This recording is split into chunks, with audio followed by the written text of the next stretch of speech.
विधानसभा चुनाव के पहले चरण के 43 सीटों पर 13 नवंबर को होने वाले मतदान के लिए नामांकन का आज आखिरी दिन। कल रिकॉर्ड 283 उम्मीदवारों ने भरा नामजदगी का पर्चा। आदर्श आचार संहिता लागू होने के बाद से अब तक लगभग 27 करोड़ के अवैध सामान और नकदी जब्त। सीईओ ने कहा, कल से शुरू होगा मतदाता पर्ची का वितरण।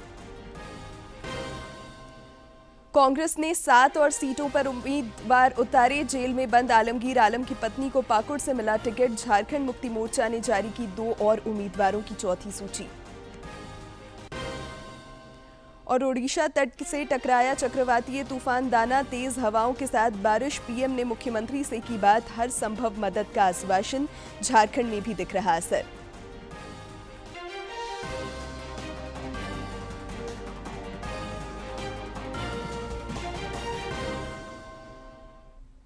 नमस्कार, खबरें झारखंड में आपका स्वागत है। मैं हूं शिवानी कुमारी और अब समाचार विस्तार से।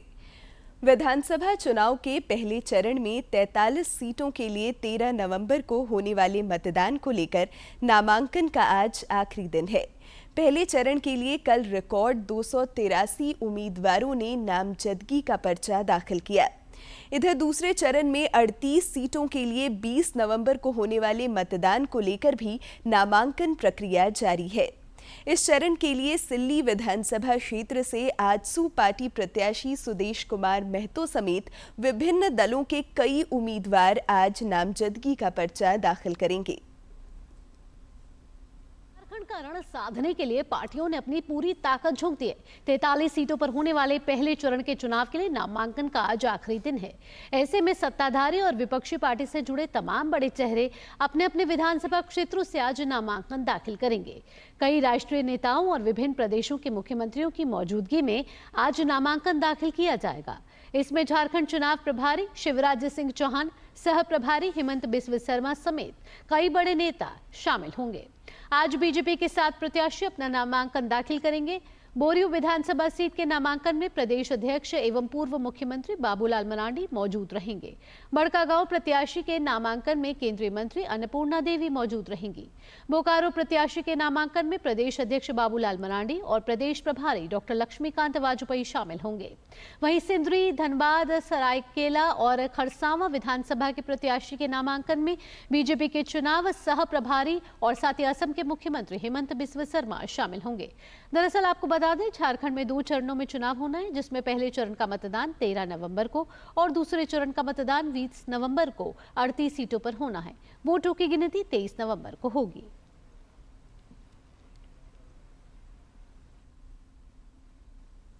मुख्य निर्वाचन पदाधिकारी कार्यालय की ओर से 29 अक्टूबर को 1 लाख से अधिक वॉलंटियर को बूथ कार्यों की ट्रेनिंग दी जाएगी। मुख्य निर्वाचन पदाधिकारी के रवि कुमार ने कहा है कि लोकसभा निर्वाचन में स्कूलों के वॉलंटियरों ने दिव्यांग और वरिष्ठ मतदाताओं को सहयोग किया था। विधानसभा चुनाव में भी उनकी सहभागिता महत्वपूर्ण होगी।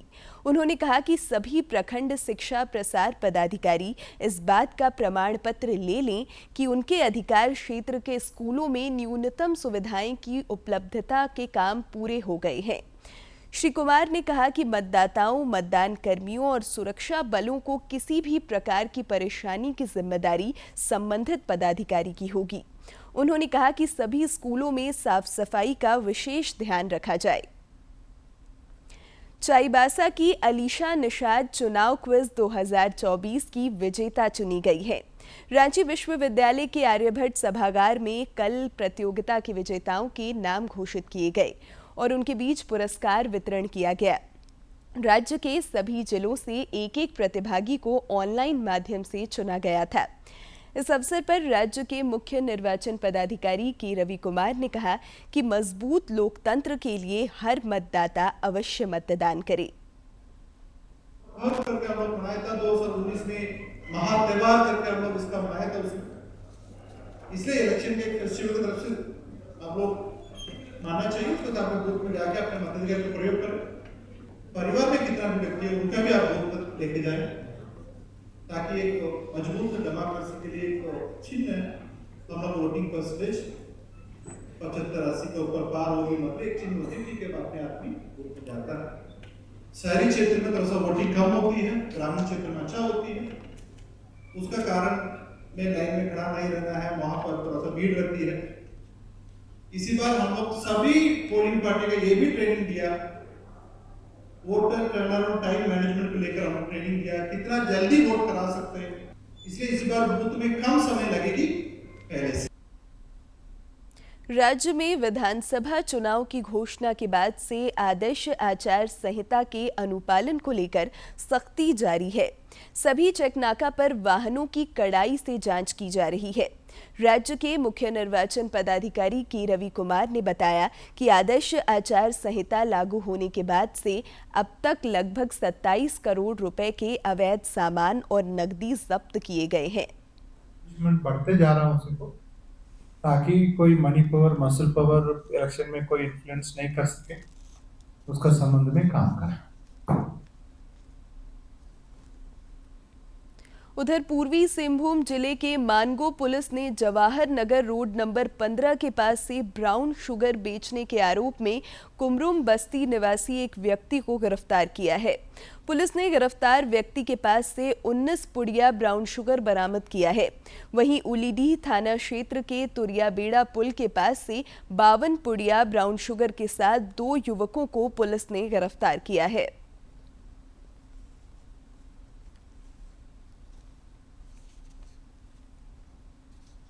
हो रही थी तो उसमें हमारे एक टीम थी, एएसआई साहब थे, थाना प्रभारी भी थे और डीएसपी भी थे। उनको एक युवक राजा सिंह उर्फ तारिणी सिंह के पास से ब्राउन शुगर हमने जब्त किया है। मानगो थाना क्षेत्र का ही बात है ये, और इसमें करीब 19 पुड़िया में ब्राउन शुगर मिला है। कैश मिला है 5,000 रुपया, और उसके अलावा एक हीरो स्प्लेंडर मोटरसाइकिल है जो करीब 70,000 रुपए की है। तो इस मामले में हमने जो ब्राउन शुगर मिला उसको रिकवर किया है, फिर बाइक को भी सीज किया है और उस पर्सन को अरेस्ट करके आज हम लोग उसको फॉरवर्ड कर रहे हैं। राज्य के मुख्य निर्वाचन पदाधिकारी के रवि कुमार ने कहा है कि विधानसभा चुनाव में मतदान प्रतिशत और मतदान की गति बढ़ाने पर फोकस किया जा रहा है। इसके लिए मतदान कर्मियों को प्रशिक्षित भी किया जा रहा है। श्री कुमार ने पत्रकारों से बातचीत में कहा कि कल से मतदाता पर्ची हर मतदाता तक पहुंचाने का कार्य शुरू होगा। प्रारंभ होगी, प्रत्येक वोटर का अपने वोटर इंफॉर्मेशन स्लिप दी जाएगी। उनका परिवार का वो तो उनका नहीं, मतलब उनका परिवार में कोई एडल्ट वोटर होंगे, उन्हीं के पास है वो वोटर इंफॉर्मेशन स्लिप दी जाएगी। मतदाता सूचना पर्ची करके बोला जाता है। इसी बार वो पर्ची देने के समय में बीएलओ का इंस्ट्रक्शन यही है, उसी का पार्ट नंबर, सीरियल नंबर का राउंड करके देने के लिए पेन से राउंड करके उनका सिग्नेचर करके देंगे, ताकि वोटिंग के समय में उनका नाम जल्दी ढूंढने में आसान होगा। कारण उनका सीरियल नंबर रहेगी, पोलिंग ऑफिसर वन अपने नाम सर्च करने के लिए बहुत आसान से होगा। ताकि हम लोग इसी बार वोटिंग स्पीड का बढ़ाने के लिए वोटर टर्नर और टाइम का कम करा के लाइन कम करने के लिए काम कर रहे हैं। इसलिए अभी वोटर इंफॉर्मेशन स्लिप में ये बहुत महत्वपूर्ण काम है। उनका स्लिप एक वोटर के पास जाना है, घर पर किसी एक सीनियर वो वोटर अडल्ट नंबर उनका दे सकते हैं, कहां पर भी बल्क में नहीं दे सकते। आपका माध्यम से सभी पॉलिटिकल पार्टी का मेरा अनुरोध है, अपने क्षेत्र में इसी तरफ से कहां पर भी शिकायत हुई तो तुरंत आप सी विजिल में उसी का अपलोड कर दें, हम लोग अपना सूचना करें ताकि उसी का हम लोग कार्रवाई कर सकें। विधानसभा चुनाव की घोषणा के बाद से सभी राजनीतिक दलों की तैयारियां जोरों शोरों से जारी है। केंद्रीय मंत्री और भाजपा के विधानसभा चुनाव प्रभारी शिवराज सिंह चौहान विधानसभा चुनाव को लेकर धुआंधार प्रचार कर रहे हैं। श्री चौहान ने हमारे संवाददाता सोमेश पटेल से खास बातचीत में कहा कि ये चुनाव झारखंड के भविष्य को बचाने का चुनाव है। यह माटी, रोटी और बेटी बचाने का चुनाव है। झारखंड विधानसभा चुनाव का बिगुल बजने के बाद केंद्रीय कृषि मंत्री और झारखंड के प्रभारी शिवराज सिंह चौहान लगातार धुआंधार प्रचार प्रसार कर रहे हैं। इस वक्त हमारे साथ हैं, उनसे बातचीत करेंगे। सर, झारखंड में दाना तूफान आ गया है, हाँ, दाना तूफान तो अभी चला जाएगा 2 दिन में, लेकिन ये जो झारखंड में जो तूफान आया है जिसने तबाह और बर्बाद कर दिया झारखंड को, वो तूफान है भ्रष्टाचार का तूफान, वो तूफान है अत्याचार का तूफान। यहाँ की बेटियां सुरक्षित नहीं है, 7,400 से ज़्यादा बलात्कार हुए, मर्डर, हत्याएं, बेटियों को भ्रम जाल में फंसा के शादी करना, फिर उनके नाम पे ज़मीन खरीदना, उनकी हत्याएं हो जाना, ये तूफान तो ऐसी तबाही का तूफान है जिसने झारखंड को बर्बाद कर दिया है। झारखंड के नौजवानों के भविष्य को इस तूफान ने, जेएमएम की जो सरकार और कांग्रेस की सरकार है गठबंधन की, उसने बर्बाद किया है। आज यहाँ की रोटी, बेटी, माटी सब संकट में है। विदेशी घुसपैठिए घुसे चले जा रहे हैं, यहाँ की ज़मीनों पे कब्जा कर रहे हैं। तो ये तूफान इससे कई गुना ज़्यादा, दाना तूफान से कई गुना ज़्यादा खतरनाक है, और इस तूफान से बचाना है तो भारतीय जनता पार्टी की सरकार लानी पड़ेगी। सर, आपने अभी सभा में 5 प्रण पांडव की बात कर रहे थे, क्या है सर? जो भारतीय जनता पार्टी ने 5 प्रण लिए हैं, प्रगति और विकास के अलावा, प्रगति और विकास तो होगी, भ्रष्टाचार समाप्त हो गई, लेकिन 5 प्रण हैं। 1, यहाँ की रोटी, बेटी, माटी की सुरक्षा, विदेशी घुसपैठियों से इस धरती को बचाना है। नंबर 2, यहाँ के नौजवानों के भविष्य को सुरक्षित करने का काम करना है। इसलिए पहली कैबिनेट की बैठक में ही 2,87,000 खाली पद भी भरे जाएंगे। कैलेंडर घोषित करके किस तारीख को परीक्षा होगी, कब रिजल्ट आएंगे और कब नियुक्ति पत्र दिया जाएगा। ट्रांसपेरेंट, ईमानदारी से परीक्षा होगी, पेपर लीक जैसी कोई घटना नहीं होगी। ये सबसे बड़ी बेईमानी थी नौजवानों के साथ। हमने तय किया है बहनों के खाते में हर महीने की 11 तारीख को 2,100 रुपया आएंगे। भारतीय जनता पार्टी ने मकान और रेत गरीब को फ्री देने का संकल्प किया है।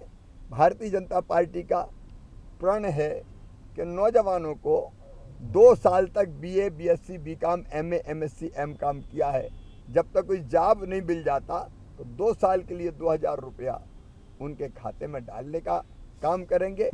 बहनों को 500 रुपया में गैस सिलेंडर और 2 गैस सिलेंडर साल में फ्री दिए जाएंगे। ये जन कल्याण के हमारे प्रण हैं। झारखंड में बांग्लादेश घुसपैठ का मुद्दा लगातार सुर्खियों में, और जिसको आप लगातार उठाते भी रहे हैं। वो तो हमने पहले ही कहा, रोटी बेटी माटी इसलिए संकट में है। घुसपैठियों के लिए ये चारागाह बन गया है झारखंड, क्योंकि यहाँ की सरकार प्रोत्साहित करती है घुसपैठ को। भारतीय जनता पार्टी इस घुसपैठ से बचाएगी और घुसपैठियों को, जो विदेशी हैं, उनको बाहर करेगी, चुन चुन के निकाल देगी। आज नामांकन में भी सर आप पहुंचे हुए थे, 35 से ज़्यादा नामांकन हुए हैं। नहीं, नामांकन चल रहा है और भारतीय जनता पार्टी के कार्यकर्ता उत्साह से भरे हुए हैं, और चारों तरफ विजय का डंका बजा दिया है हमने, और विजय का शंख भी फूंक दिया है। अंतिम सवाल सर, किस तरह का जीत का दावा है?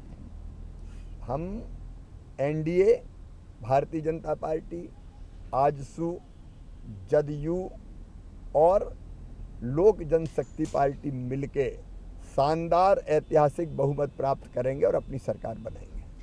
तो आप साफ तौर पर सुन रहे थे केंद्रीय कृषि मंत्री शिवराज सिंह चौहान को, जिनका साफ तौर पर कहना है कि झारखंड में विकास का मुद्दा हो, भ्रष्टाचार का मुद्दा हो, तमाम इन मुद्दों को लेकर बीजेपी ग्राउंड जीरो पर काम कर रही है, और आने वाले समय पर बीजेपी यहां से जीत हासिल करेगी। अपने कैमरा सहयोगी विकास के साथ सोमेश पटेल, DD न्यूज़, रांची, झारखंड।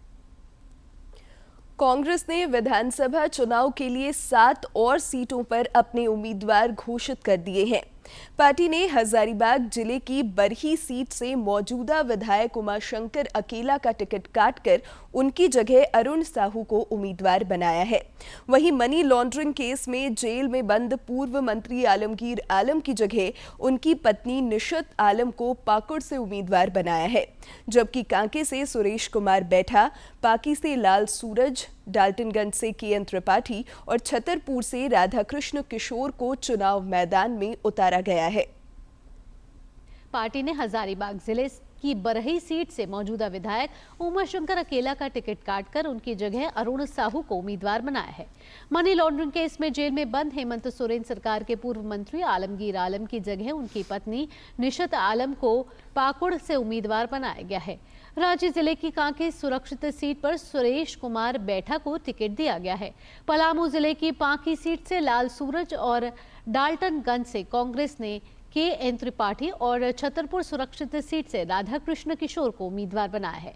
राधाकृष्ण किशोर 2 दिन पहले ही कांग्रेस में शामिल हुए हैं। हालांकि वह इस पार्टी से पहले विधायक रह चुके हैं। इसी जिले की विश्रामपुर से सुधीर कुमार चंद्रवंशी को उम्मीदवार बनाया गया है, जबकि इस सीट पर इंडी ब्लॉक के साझेदार राष्ट्रीय जनता दल के राम नरेश सिंह को उम्मीदवार बनाया गया है, जिन्होंने 1 दिन पहले ही नामांकन किया था। इसके पहले कांग्रेस ने पहली सूची में 21 सीटों पर उम्मीदवारों की घोषणा की थी। इनमें जामताड़ा से डॉक्टर इरफान अंसारी, जरमुंडी से बादल पत्रलेख, पौड़ियाहाट से प्रदीप यादव सहित 21 प्रत्याशी शामिल हैं। इधर झारखंड मुक्ति मोर्चा ने प्रत्याशियों की सूची जारी की है। पार्टी ने खूंटी से पहले घोषित उम्मीदवार स्नेहलता कंडूलना की जगह अब राम सूर्या मुंडा को टिकट दिया है। वहीं सरायकेला सीट से गणेश महली को उम्मीदवार बनाया गया है। गणेश महली ने पहले चंपाई सोरेन के खिलाफ भाजपा से चुनाव लड़ा था और हाल ही में झामुमो की सदस्यता ग्रहण की है। विधानसभा चुनाव में मतदान प्रतिशत बढ़ाने को लेकर विभिन्न स्तरों पर कई जागरूकता कार्यक्रम चलाए जा रहे हैं। इसी कड़ी में आज स्वीप कार्यक्रम के तहत रांची के मोराबादी मैदान में जिला निर्वाचन पदाधिकारी सह उपायुक्त वरुण रंजन ने मतदाता जागरूकता रथ को रवाना किया। वहीं मतदान के प्रति लोगों में जागरूकता के लिए मैराथन दौड़ का भी आयोजन किया गया। इसमें बड़ी संख्या में विद्यार्थियों ने हिस्सा लिया। प्रतियोगिता में पहले, दूसरे और तीसरा स्थान हासिल करने वाले विद्यार्थियों को पुरस्कृत भी किया गया और स्वतंत्र तथा निष्पक्ष मतदान की शपथ भी दिलाई गई। कि हम अपने देश की लोकतांत्रिक परंपराओं की मर्यादा को बनाए रखेंगे तथा स्वतंत्र, निष्पक्ष एवं शांतिपूर्ण निर्वाचन की गरिमा को अक्षुण्ण रखेंगे। आयकर विभाग की टीम आज गिरिडीह में कई ठिकानों पर छापेमारी कर रही है। हमारे संवाददाता ने बताया है कि शहर के टावर चौक स्थित एक किताब दुकान के संचालक और शैलपुत्री स्टील फैक्ट्री के आवास पर आयकर विभाग की टीम छापेमारी कर रही है। आयकर विभाग की टीम में रांची और पटना के अधिकारी शामिल हैं। सूत्रों से मिली जानकारी के अनुसार यह मामला टैक्स चोरी से जुड़ा हुआ है।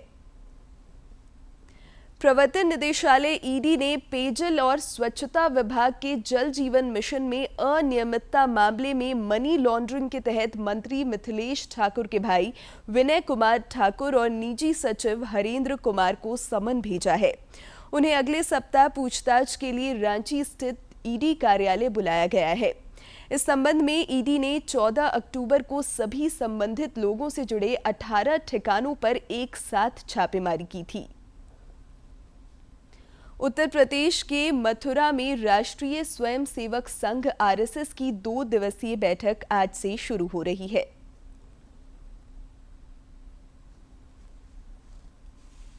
आरएसएस के अखिल भारतीय प्रचार प्रमुख सुनील आम्बेकर ने बताया है कि राष्ट्रीय कार्यकारिणी की बैठक में राष्ट्रीय मुद्दों पर चर्चा की जाएगी और संगठनात्मक प्रगति का मूल्यांकन भी किया जाएगा। साथ ही मार्च 2024 में संपन्न हुई अखिल भारतीय प्रतिनिधि सभा में निर्धारित वार्षिक योजना की समीक्षा और साथ ही संघ कार्य के विस्तार का वृतांत भी लिया जाएगा। बैठक में विशेषकर संघ शताब्दी से जुड़े सुनिश्चित संगठनात्मक लक्ष्यों को विजयदशमी 2025 तक पूर्ण करने के संबंध में विचार विमर्श होगा। वहीं 2025 में आरएसएस के शताब्दी समारोह से पहले संगठन के लिए लक्ष्य निर्धारित किए जाएंगे। गौरतलब है कि राष्ट्रीय स्वयंसेवक संघ की स्थापना 1925 में की गई थी। कार्यकारिणी बैठक में देश में भाईचारा, एक दूसरे की मदद, देश की प्रगति, समाज के प्रति नागरिकों की जिम्मेदारी समेत कई विषयों पर चर्चा की जाएगी। अखिल भारतीय कार्यकारी मंडल की बैठक में आरएसएस के वरिष्ठ पदाधिकारी हिस्सा लेंगे। उधर विश्व हिंदू परिषद की केंद्रीय मार्गदर्शक मंडल की 2 दिवसीय बैठक की शुरुआत कल दिल्ली में हुई। बैठक में आज निर्णयात्मक कार्य योजना का प्रस्ताव पारित हो सकता है। गुरुवार को हुई बैठक में हिंदू धर्म के विमुख हुए लोगों की घर वापसी, सामाजिक समरसता और परिवारों में धार्मिकता और संस्कार जैसे विषयों पर प्रस्ताव रखा गया। साथ ही हिंदू समाज के सामने वर्तमान चुनौतियों पर चर्चा हुई। इस बैठक में भारत देश और सनातन हिंदू धर्म को तोड़ने की साजिशों पर चिंता व्यक्त करते हुए वैदिक सनातनी संस्कृति को जन जन के बीच पहुंचाने पर जोर दिया गया। बैठक में कहा गया कि इसके लिए हमें अपनी संस्कृति और परंपराओं के प्रति फिर से जागरूक होने की आवश्यकता है। बता दें कि मलूक पीठाधीश्वर अग्रविदाचार्य स्वामी राजेंद्र देवाचार्य की अध्यक्षता में हुई इस बैठक में विश्व हिंदू परिषद के केंद्रीय पदाधिकारियों के साथ साथ देश के कई जाने माने संत भी शामिल हुए। इस 2 दिवसीय बैठक में भारतीय संत समिति के महासचिव जितेंद्रानंद सरस्वती, जैन संत लोकेश मुनि और अकाल तख्त के जत्थेदार इकबाल सिंह महाराज के साथ विहिप के संरक्षक दिनेश चंद्र, केंद्रीय संगठन महामंत्री मिलिंद परांडे, सह संगठन महामंत्री विनायक राव देशपांडे और अशोक तिवारी सहित अनेक संत और धर्माचार्य हिस्सा ले रहे हैं। पूर्वी सिंहभूम जिले में पैसे के लेन देन में 2 मजदूर आपस में भिड़ गए, जिसमें एक मजदूर ने दूसरे को पत्थर से कुचल दिया, जिससे उसकी मौत हो गई। पुलिस ने इस मामले में आरोपी को गिरफ्तार कर लिया है।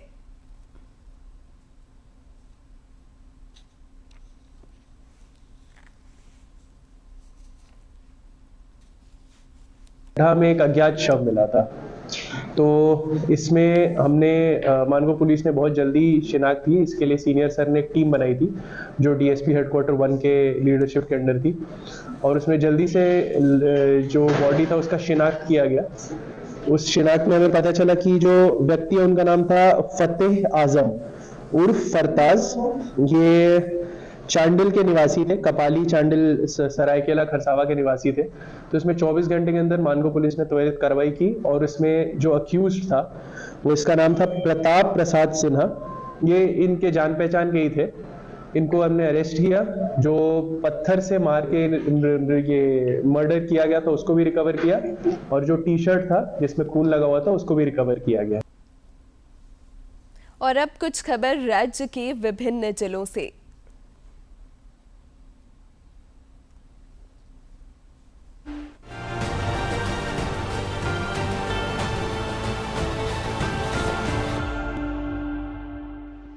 हजारीबाग में महिलाओं को मतदान के प्रति जागरूक करने के उद्देश्य से विभिन्न गतिविधियों का आयोजन किया गया। महिलाओं ने मतदाता जागरूकता रंगोली और मतदाता शपथ के माध्यम से लोकतंत्र में योगदान देने का संदेश दिया।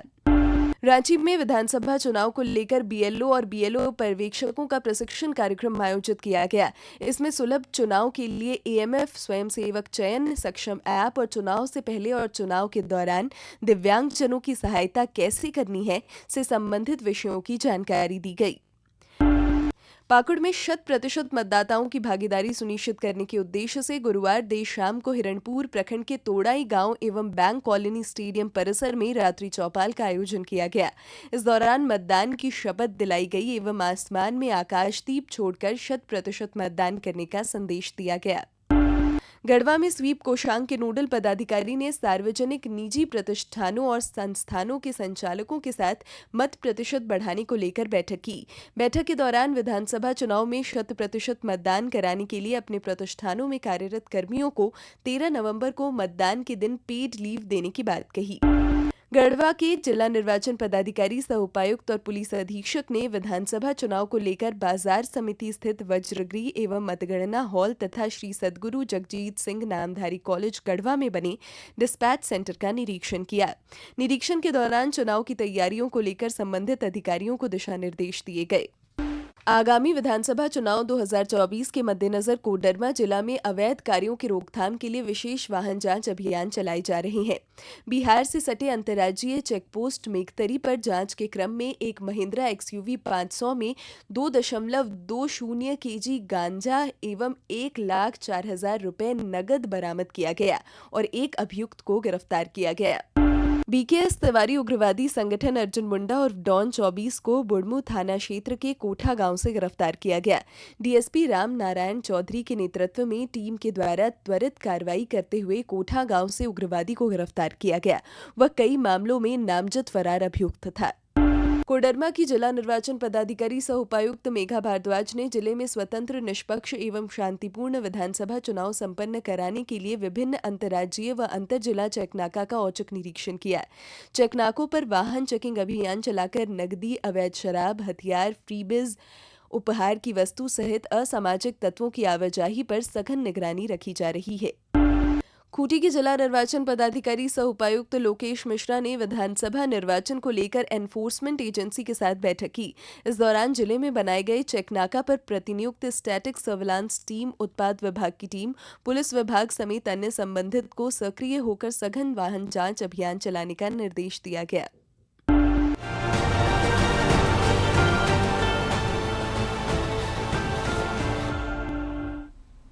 प्रधानमंत्री नरेंद्र मोदी मन की बात कार्यक्रम के जरिए 27 अक्टूबर को देश विदेश के लोगों के साथ अपने विचार साझा करेंगे।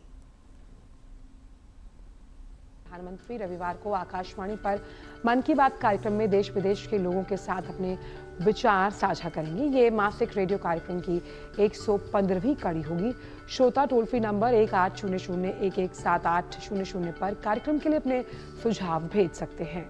माईगॉव, नमो ऐप पर भी सुझाव भेजे जा सकते हैं। सुझाव भेजने की अंतिम तिथि 25 अक्टूबर है। कार्यक्रम का प्रसारण आकाशवाणी और दूरदर्शन के समूचे नेटवर्क पर होगा। कार्यक्रम आकाशवाणी समाचार की वेबसाइट और न्यूज ऑन AIR ऐप पर भी उपलब्ध रहेगा। आकाशवाणी समाचार, दूरदर्शन समाचार, प्रधानमंत्री कार्यालय तथा सूचना और प्रसारण मंत्रालय के YouTube चैनलों पर भी इसका सीधा प्रसारण किया जाएगा। बंगाल की खाड़ी में उठे चक्रवातीय तूफान दाना आज अहले सुबह ओडिशा के तट से टकराया। इसके बाद ओडिशा में तेज हवाओं के साथ मूसलाधार बारिश हो रही है। तेज हवाओं और बारिश के कारण कई जगहों पर पेड़ उखड़ गए हैं। चक्रवात दाना के प्रभाव से भद्रक और धामरा में तेज हवाएं और बारिश के कारण कई जगहों पर पेड़ उखड़ गए हैं, जिसके बाद उखड़े हुए पेड़ों को हटाकर सड़कों पर यातायात बहाली का काम जारी है। तूफान के कारण एहतियाती उपायों के तहत बंद किए गए भुवनेश्वर के बीजू पटनायक अंतर्राष्ट्रीय हवाई अड्डे पर उड़ान परिचालन फिर से शुरू हो गया है। और आप ये तस्वीरें देख रहे हैं, 4 तस्वीरें जो साफ बयां कर रही हैं कि दाना के कारण ओडिशा तट पर जिस तरीके से वो टकराया है, उसके कारण अभी भी तेज बारिश हो रही है। उधर सड़कों पर यातायाती बहाली का काम भी शुरू हो गया है। सरकार लगातार समीक्षा बैठकें कर रही है। वहीं भुवनेश्वर एयरपोर्ट पर विमान सेवाएं अभी फिलहाल 24 घंटे के लिए बंद करके रखी गई हैं। सतर्कता बढ़ती जा रही है। वहीं मुख्यमंत्री स्थिति की समीक्षा कर रहे हैं। आपको बता दें कि उड़ीसा के मुख्यमंत्री मोहन चरण मांझी ने भुवनेश्वर में चक्रवाती तूफान दाना के लैंडफॉल के बाद की स्थिति की समीक्षा की और इस दौरान राजस्व और आपदा प्रबंधन मंत्री सुरेश पुजारी और ओडिशा में मुख्य सचिव मनोज आहूजा भी मौजूद रहे हैं। प्रधानमंत्री नरेंद्र मोदी ने ओडिशा के मुख्यमंत्री से बातचीत कर चक्रवातीय तूफान की जानकारी ली। इस दौरान श्री मोदी ने मुख्यमंत्री को हर संभव सहायता का आश्वासन दिया।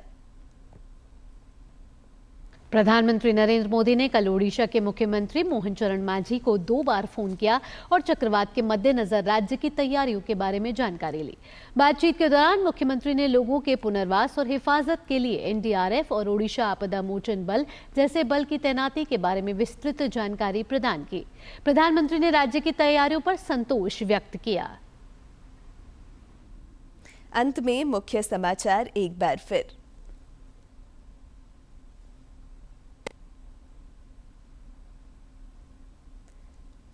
विधानसभा चुनाव के पहले चरण के 43 सीटों पर 13 नवंबर को होने वाले मतदान के लिए नामांकन का आज आखिरी दिन। कल रिकॉर्ड 283 उम्मीदवारों ने भरा नामजदगी का पर्चा।